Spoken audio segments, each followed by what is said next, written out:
رکھتا۔ رب ذوالجلال کے محبوب صلی اللہ علیہ وسلم کی حدیث پاک کا مفہوم ہے، رب ذوالجلال کے محبوب صلی اللہ علیہ وسلم نے ارشاد فرمایا کہ کسی بندے نے رمضان المبارک کا ایک روزہ بھی بغیر عذر کے چھوڑ دیا، ایک روزہ بھی چھوڑ دیا، 30 تو دوسری بات ہے، 29 تو دوسری بات ہے، فرمایا کہ اگر ایک روزہ بھی ترک کر دیا تو پوری زندگی روزے رکھتا رہے، اس ایک کا کفارہ نہیں ہو سکتا۔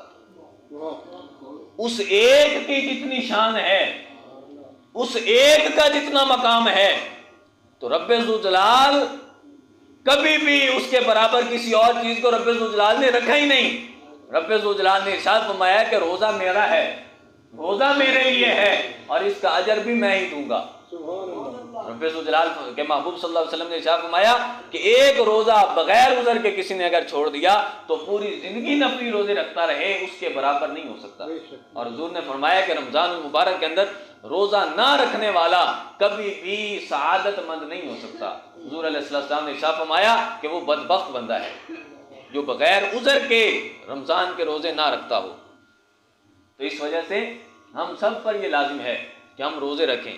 اگر کسی کو عذر ہے، مثال کے طور پر کوئی مریض ہے اور مرض اتنی زیادہ حالت کے اندر ہے، اتنی شدت پکڑ گیا ہے کہ اگر وہ روزہ رکھتا ہے تو جان جانے کا خطرہ ہے، تو پھر اس کے لیے اجازت ہے۔ لیکن فمن کان منکم مریضا او علی سفر فعدۃ من ایام اخر، رب ذوالجلال ارشاد فرماتا ہے کہ اگر تم میں سے کوئی ایک مریض ہے